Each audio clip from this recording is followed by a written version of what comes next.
J'ai accepté un poste de dirigeant dans l'église en 2019, au mois d'août. Je me souviens qu'un jour, alors que je venais de finir d'échanger dans une réunion, Sœur Ray m'a dit « Ton échange était très éclairant et il peut m'aider à résoudre mon problème. » Sœur Lee est intervenue, elle était du même avis. En voyant du respect et aussi de l'admiration dans leur regard, j'ai bien sûr été ravie. Et j'ai pensé, si j'ai été choisie comme dirigeante de l'Église parmi tant d'autres membres, c'est que je dois être un cran au-dessus des autres frères et sœurs. Sinon, pourquoi m'aurait-il élue comme dirigeante? Alors, comme j'avais réussi à résoudre quelques problèmes dans certaines réunions, les autres aimaient me fréquenter. Et venaient me trouver pour échanger quand ils avaient des difficultés. J'avais l'impression d'être une dirigeante vraiment très qualifiée. Je ne pouvais pas m'empêcher de me sentir très importante et j'aimais être appréciée et admirée par les autres. Un jour, alors que je participais à une réunion de diacres, Sœur Wu a évoqué le fait qu'elle vivait dans son arrogance depuis quelque temps. Elle voulait avoir le dernier mot face à ses collaborateurs. Elle savait qu'elle avait tort, que ce n'était pas juste envers ses frères et sœurs, mais elle n'arrivait pas à le surmonter. Elle nous a alors demandé d'échanger pour l'aider. Alors que j'allais commencer à parler, Sœur Anne, notre diaconesse d'évangélisation, est intervenue en premier et a partagé certaines de ses expériences concernant les paroles de Dieu. J'ai remarqué que Sœur Wu l'écoutait très attentivement. D'ailleurs, elle a souri calmement et a même hoché la tête. En voyant cela, je me suis sentie gênée et très mal à l'aise. Et j'ai pensé, je suis dirigeante. Ce devrait être à moi de gérer ce genre de problème. Pourquoi en parles-tu en premier? En faisant cela, ne donnes-tu pas l'impression que je ne sais pas m'y prendre? Te voilà au centre de l'attention à ma place. Mais tu ne vas pas me voler la vedette. Sinon, on pensera que je ne vaux pas une diaconesse alors que je suis dirigeante. Je dois tout de suite la distraire et changer de sujet.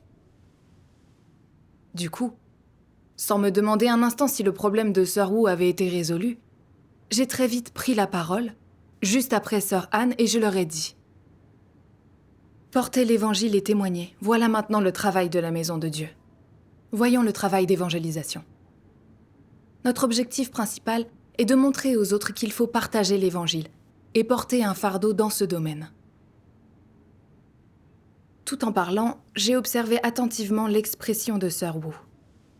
Et je n'ai été tranquillisée que quand j'ai vu qu'elle m'écoutait attentivement. Mais à ma grande surprise, dès que je me suis tue, Sœur Anne a enchaîné en abordant différentes approches pour partager l'évangile. En fait, ce qu'elle a dit était absolument très clair et ne m'était pas venu à l'esprit. Mais quand j'ai vu les frères et sœurs boire ces paroles, l'écouter attentivement et hocher la tête, j'ai été très vexée, c'était comme une humiliation. À ce moment-là, j'ai été vraiment indignée, au fond de mon cœur. Et j'ai pensé, je suis dirigeante, tu es diaconesse. Comment dois-je faire mon travail si tu as pris le dessus de cette manière? Si tout le monde commence à t'admirer, qui se souciera alors de moi?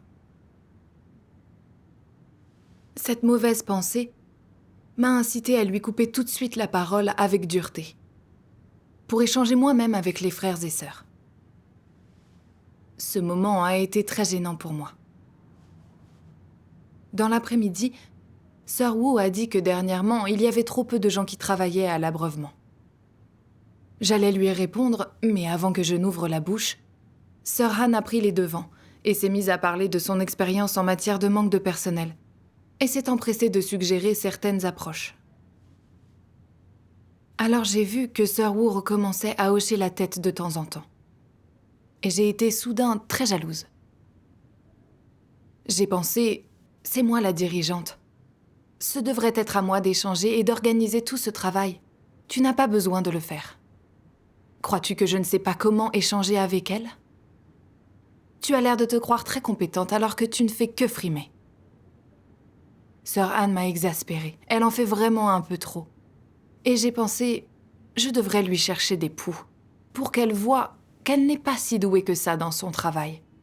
Comme ça, elle frimera peut-être un peu moins. Alors je lui ai demandé, « Sœur Anne, le travail d'évangélisation que tu diriges n'a pas été fructueux. Y as-tu vraiment mis tout ton cœur ?» À cette question, sœur Anne a eu l'air un peu surprise, m'a regardée d'un air embarrassé et a répondu « Ma sœur, je peux accepter ça. Je vais y penser, essayer de comprendre pourquoi il n'a pas été fructueux et réfléchir sur moi-même. » Après cela, en la voyant mal à l'aise, j'ai été très contente de moi. Et je me suis empressée d'ajouter « Très bien, après notre échange, réfléchis aux raisons pour lesquelles ça ne se passe pas bien et fais des changements. En tant que collaboratrice, tu dois donner un bon exemple et coopérer activement. Sinon, comment les frères et sœurs seraient motivés ?» Pour toute réponse, sœur Anne a acquiescé avec raideur. Quand je l'ai vue baisser la tête sans rien dire, j'ai été contente de moi et j'ai pensé « Où sont passés tes grands airs ?» Comme si je ne t'arrivais pas à la cheville. Tu ne parais plus si compétente ni sûre de toi maintenant. Alors, es-tu contente de toi ? Ainsi, j'ai de nouveau eu le sentiment d'être importante. J'ai parlé avec autorité et j'ai pris des arrangements pour d'autres tâches de prévues. Il faisait déjà un peu sombre à ce moment-là. Et Sœur Wu et moi devions discuter d'autres tâches dans la soirée. Au départ, j'avais prévu que Sœur Han reste avec nous et puisse nous écouter. Mais j'ai réfléchi, et j'ai eu peur qu'une fois de plus, elle me vole la vedette. N'aurais-je alors pas eu l'air incompétente ? J'ai pensé qu'il valait mieux qu'elle s'en aille. J'ai donc dit à Sœur Anne qu'elle pouvait rentrer chez elle. Elle n'a rien dit, a hoché la tête de mauvaise grâce, puis elle a pris ses affaires et elle est partie. Quand je l'ai vue s'en aller sans rien dire, la tête basse et l'air triste, je me suis sentie un peu coupable. Le lendemain matin, en me rendant à une réunion, j'ai réfléchi sur mon état des derniers jours. Je sentais que, la veille, j'avais été déraisonnable, dans mon attitude envers Sœur Anne. Je savais que son échange sur la vérité était bon. Comme elle m'avait agacée en se mettant en avant, j'avais tout fait pour limiter ses interventions. Si elle avait eu l'air contrariée en partant, c'était sans doute parce qu'elle s'était sentie étouffée. Mais sur le coup, j'y ai juste songé comme ça, en passant, sans y réfléchir davantage. Ça m'a effleurée, mais j'ai laissé passer. Quelques jours plus tard, j'ai parlé à Sœur Lee qui travaillait avec moi de mon comportement envers Sœur Anne. Elle m'a traitée en disant « C'est un tempérament d'antéchrist, et tu devrais chercher à le résoudre. Il est inacceptable qu'une dirigeante comme toi écrase et étouffe une sœur qui te surpasse. Avec toi, les plus doués de la maison de Dieu seront-ils rejetés ?» En l'entendant, je me suis sentie complètement abattue. Et c'est alors que j'ai mesuré la gravité du problème. En rentrant chez moi, j'ai bien réfléchi à tout ça. Sœur Lee avait raison dans tout ce qu'elle m'avait dit. J'ai repensé à mes interactions avec Sœur Anne et à ce que j'avais révélé. Je l'avais ostracisée pour qu'elle n'ait pas l'air de valoir mieux que moi. N'était-ce pas l'étouffer ? C'était vraiment faire le mal. Plus je réfléchissais à mon comportement, plus j'éprouvais de la peur. Et je me suis présentée devant Dieu pour prier en silence. Oh Dieu. Grâce au traitement de Sœur Lee, je me suis rendu compte que j'avais un tempérament d'antéchrist, en étouffant et en ostracisant Sœur Han. Vu l'importance de mon devoir dans l'Église, qui sait quel mal je peux encore faire, si je ne résous pas vite ce tempérament. Oh Dieu, c'est un tempérament vraiment terrifiant. Je veux vraiment changer. Guide-moi, s'il te plaît. Amen. Amen. Dieu soit loué. J'ai ensuite lu ceci dans les paroles de Dieu.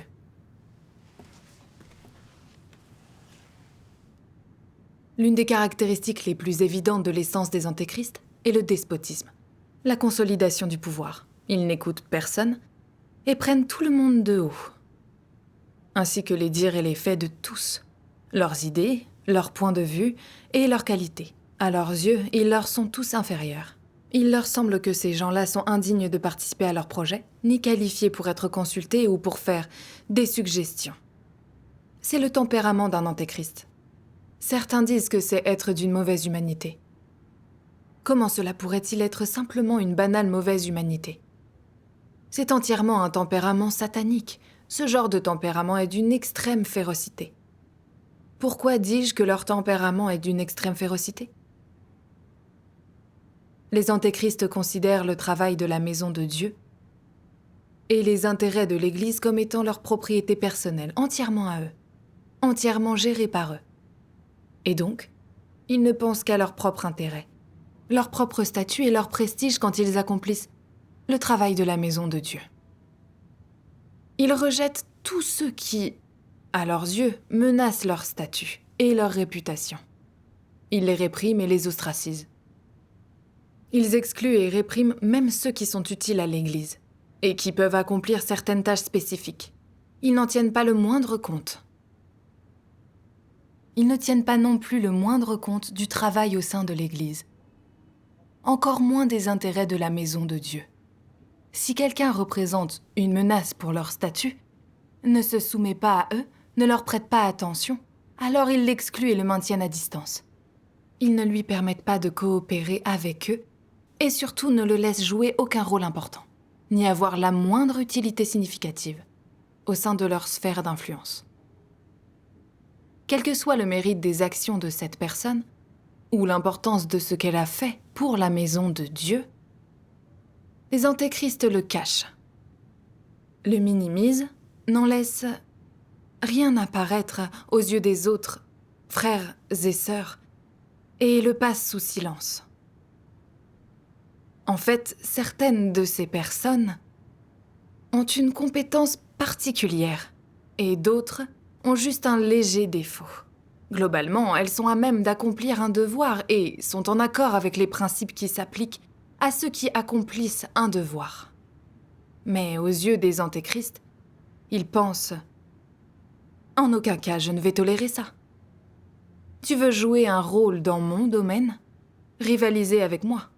C'est impossible. N'y pense même pas. Tu es plus compétent que moi, tu t'exprimes mieux que moi, tu es plus instruit et plus populaire que moi. Que ferais-je si jamais tu venais me voler la vedette? Tu veux que je travaille à tes côtés? N'y pense pas. Tiennent-ils compte de la maison de Dieu? Non. Ils veulent seulement préserver leur propre statut. De sorte qu'ils préfèrent nuire aux intérêts de la maison de Dieu plutôt qu'utiliser ces gens. C'est de l'exclusion. Amen. Amen. Les paroles de Dieu m'ont montré que le tempérament d'antéchrist est d'envisager le pouvoir comme la vie même, de toujours vouloir détenir un monopole dans notre devoir et de commander. Dès que quelqu'un surgit et qu'il menace notre statut, ou nous surpasse, on compromet le travail de la maison de Dieu en excluant cette personne. Oui. À la réflexion, depuis que j'avais accepté d'être dirigeante, je n'avais pas encore bien réfléchi à mes responsabilités, ni à la manière de faire un travail concret, mais plutôt au prestige que mon statut me donnait. Je voulais que personne ne me surpasse. L'échange de Sir Anne avait réglé le problème de Sir Wu. Ça prouvait qu'elle portait un fardeau, ce qui était une chose positive. Mais je ne me réjouissais pas pour autant que l'état de Sir Wu se soit amélioré. À la place, j'avais peur que Sir Anne paraisse meilleure que moi, que ça me fasse perdre ma place dans les cœurs des autres et qu'ils arrêtent de m'admirer. Pour mon statut, j'ai tout tenté pour la faire redescendre d'un cran. J'ai sciemment changé de sujet quand les autres approuvaient son échange, et j'ai abusé de mon statut et de mon autorité pour pinailler sur son travail. J'ai fait exprès de lui compliquer les choses. Et je n'ai lâché prise que quand les autres ont cessé de l'admirer. j'ai pris conscience que j'étais agressive envers une sœur qui cherchait vraiment la vérité, en employant des tactiques aussi méchantes et méprisables. Ne révélais-je pas, moi aussi, le tempérament d'un antéchrist? Si. Alors j'ai pensé à un antéchrist que l'Église avait renvoyé quelques jours plus tôt. Il avait manifesté son tempérament en étouffant en permanence ceux qui exprimaient des opinions différentes des siennes ou qui faisaient des choses mieux que lui, sans se soucier du travail de la maison de Dieu. Il a fini par être expulsé pour avoir fait le mal. En réfléchissant à tout ce que j'avais fait, je me suis sentie coupable envers sœur Anne. Et j'ai compris que j'étais sur le même chemin que cet antéchrist. J'ai enfin pris conscience que mon tempérament d'antéchrist était horriblement mauvais. Plus tard, j'ai lu ceci dans les paroles de Dieu. Peu importe ce que tu fais, le fait que ce soit important ou non, il faut qu'il y ait toujours des gens pour t'aider, te donner des indications, des suggestions et des conseils, et t'aider à résoudre les problèmes. De la sorte, tu feras les choses plus correctement. Tu feras moins d'erreurs, et tu risqueras moins de t'égarer, ce qui est une bonne chose. Aujourd'hui, plus particulièrement, servir Dieu n'est pas une mince affaire. Cela peut te coûter la vie. Les antéchrists sont stupides. Ils n'en ont pas conscience. Ils se disent « J'ai eu assez de mal à mettre la main sur mon autorité, pourquoi la partagerais-je ? Si je le faisais, n'en aurais-je pas moins ? Privé de toute cette autorité, comment me démarquerais-je ? Tu ne te rends pas compte que ce que Dieu te donne n'est pas de l'autorité. Penser que c'est du pouvoir, c'est chercher des ennuis. Aujourd'hui, c'est Dieu que tu sers. Travailler dans la maison de Dieu signifie ne servir personne. Si tu travaillais pour des gens, tu serais rémunéré. Tu aurais un salaire, tu recevrais une paie. Mais travailler pour la maison de Dieu.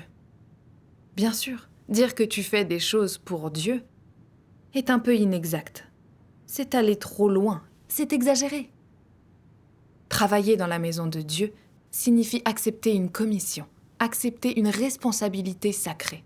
Une responsabilité qui, grande ou petite, est quelque chose de sérieux. À quel point est-ce grave ? En termes mineurs, il s'agit de savoir si tu es capable de gagner la vérité au cours de ta vie. Et comment Dieu te voit, en fonction de ce que tu fais. En termes majeurs, cela concerne ton destin et ta destinée dans la prochaine vie. Tout ce que tu fais dans cette vie est comptabilisé par Dieu, qui prend note de tes gestes, tient un registre de toutes tes actions et au fur et à mesure te donne une évaluation. Et après t'avoir évalué, sur la base de ce qui a été révélé en toi tout au long de ta vie, Dieu décide finalement de ta fin. Amen. Amen. Les paroles de Dieu m'ont montré que je devais coopérer harmonieusement avec les frères et sœurs et écouter leurs opinions, pour servir sincèrement la volonté de Dieu. Ainsi, je risquerais moins de m'égarer. C'est vrai. Dieu donne un différent calibre à chacun et chaque personne a sa propre compréhension. Chacun a une expérience limitée et évalue selon son point de vue. Oui. Pour obtenir de bons résultats dans notre devoir, nous devons tous coopérer et partager l'éclairage et l'illumination du Saint-Esprit. Ainsi, chacun compense les faiblesses des autres. Sœur Anne avait suggéré de bonnes approches, qui compensaient ce que j'avais manqué. Oui. C'était une bonne chose. Mais mon statut me semblait plus important que tout.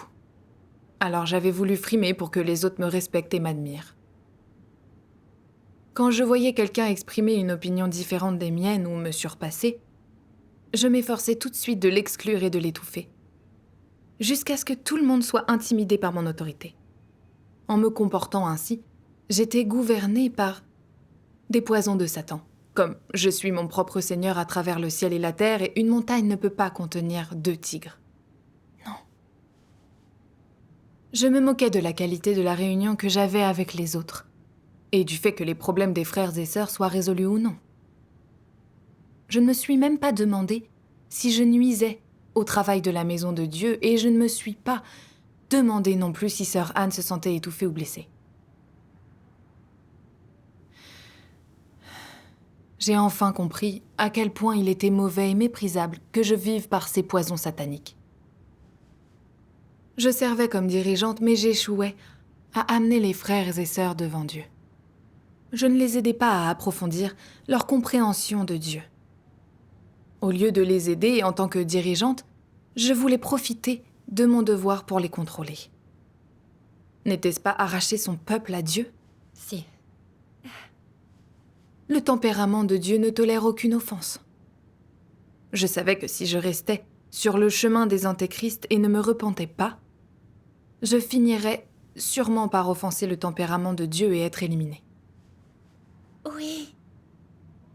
En repensant une fois de plus à la manière dont j'avais traité sœur Anne, j'ai vu que je m'étais comportée de façon tout à fait éhontée.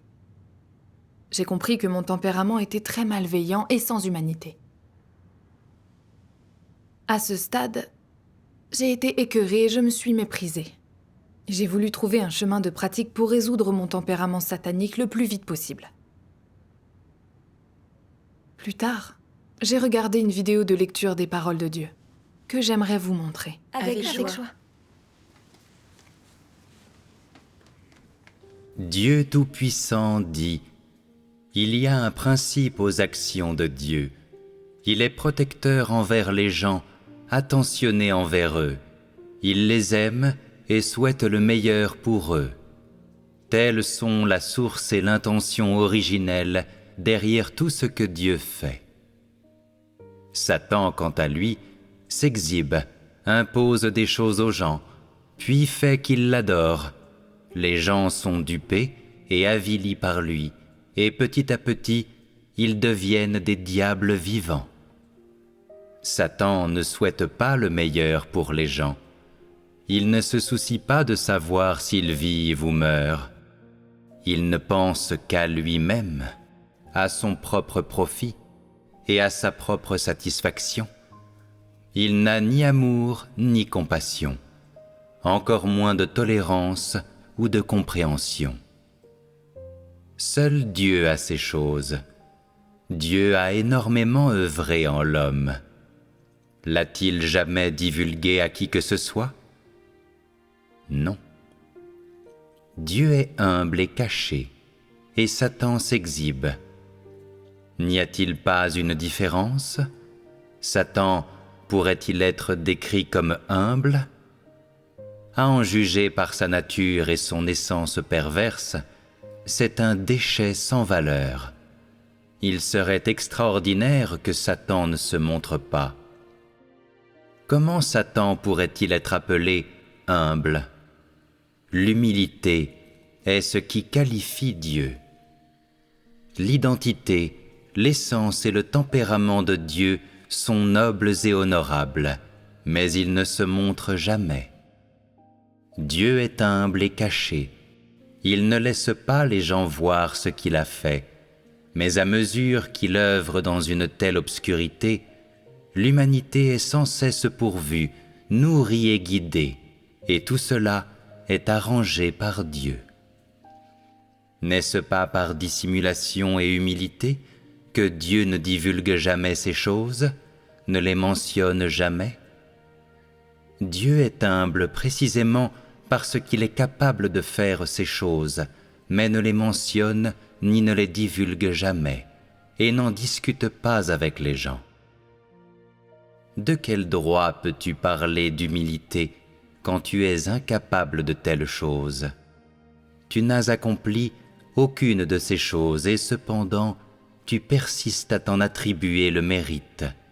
C'est ce qu'on appelle être sans vergogne. Amen. Oui. Ce passage des paroles de Dieu m'a montré à quel point Dieu était humble et caché.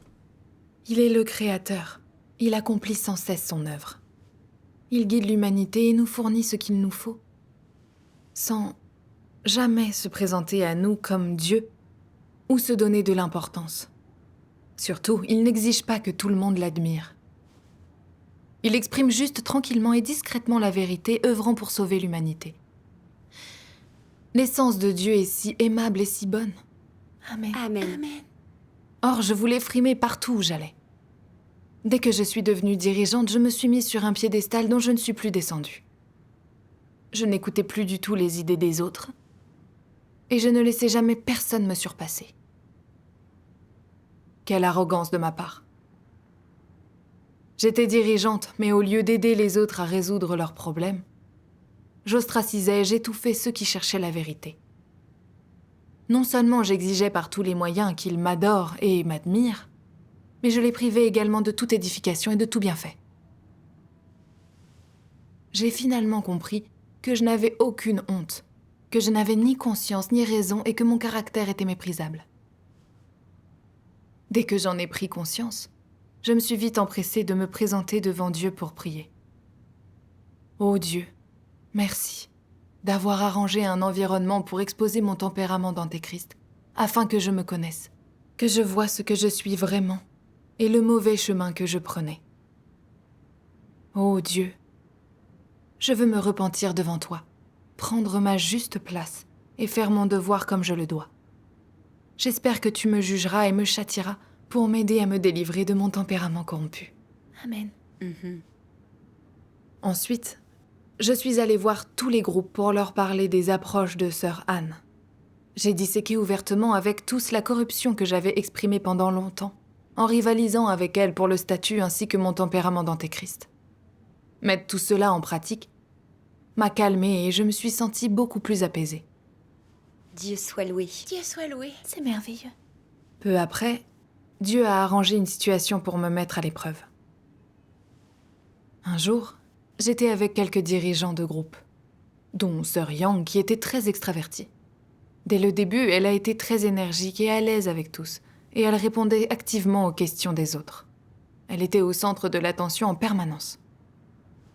À un moment, alors que Sœur Liu et moi parlions de la manière de répartir les réunions pour les nouveaux croyants, Sœur Yang a fait une autre suggestion dès que je me suis tue. Même si je pensais que son idée était bonne et qu'elle avait raison de la formuler, quand j'ai vu que tous les frères et sœurs étaient d'accord avec elle et que tout le monde la regardait avec admiration, je me suis sentie immédiatement humiliée. J'ai pensé, elle a été très animée pendant toute la réunion et tout le monde l'admire. Elle a répondu aux questions de tous et occupé le devant de la scène. Je joue un rôle secondaire. Suis-je un accessoire et pas la dirigeante ? Dès que cette idée m'est venue, j'ai tout de suite compris que je luttais à nouveau pour le statut et l'attention. Je me suis empressée de me présenter devant Dieu et de lui faire une prière. Ô Dieu, je vois que tu as arrangé la situation d'aujourd'hui. Je suis disposée à renoncer à moi-même et à bien travailler avec Sœur Yang. S'il te plaît, guide-moi pour que je change mon état incorrect. Amen. À ce moment-là, un passage des paroles de Dieu m'est venu à l'esprit. Descends tout d'abord de ton piédestal et fais abstraction de ton titre. Ne fais pas attention à ces choses-là. Traite-les sans aucune importance et ne les vois pas comme une marque de statut, ni comme des lauriers. Crois au fond de toi que les autres et toi vous êtes égaux. Apprends à te placer sur un pied d'égalité avec les autres. Plus encore, sois même capable de t'abaisser à demander aux autres leur avis. Sois capable d'écouter soigneusement, sérieusement et attentivement ce que les autres ont à dire. De cette façon, tu susciteras une coopération pacifique entre les autres et toi-même. Amen. Amen. Amen. Ce passage m'a fourni un chemin de pratique. J'ai pensé que je ne pouvais pas continuer à penser à mon statut, ni à lutter contre les autres pour la gloire. Puisque Sœur Yang avait raison, concernant sa suggestion, je devais l'accepter pour le bien du travail à l'Église. Oui. Quand elle a fini de parler, j'ai exprimé mon accord et dit aux frères et sœurs de suivre entièrement sa suggestion. J'ai aussi abandonné le ressentiment qu'elle m'inspirait. Dans cette réunion, tout le monde avait exprimé son opinion ouvertement. Et ces échanges avaient été très productifs. Dieu soit loué. C'est formidable. J'ai été très contente et reconnaissante envers Dieu de m'avoir ainsi guidée. J'ai compris que bien coopérer avec les autres sans les restrictions du statut et du prestige est agréable et vraiment très libérateur. C'est vrai. Après ça, j'ai compris que j'avais exclu et oppressé des gens pour affermir mon statut et suivi obstinément le chemin d'un antéchrist.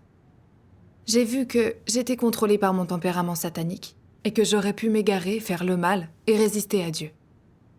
Il est terriblement dangereux de ne pas chercher la vérité. C'est vrai. Grâce au jugement des paroles de Dieu et à la révélation des faits, j'ai clairement vu que j'étais sur le mauvais chemin. Et ainsi, j'ai pu changer un peu. Amen. J'ai éprouvé que Dieu est vraiment à nos côtés pour nous guider et nous aider à tout moment. Si nous cherchons sincèrement la vérité et travaillons à résoudre notre corruption, il nous montrera la voie. Amen. Amen. Amen. Dieu Tout-Puissant soit loué. Dieu soit loué.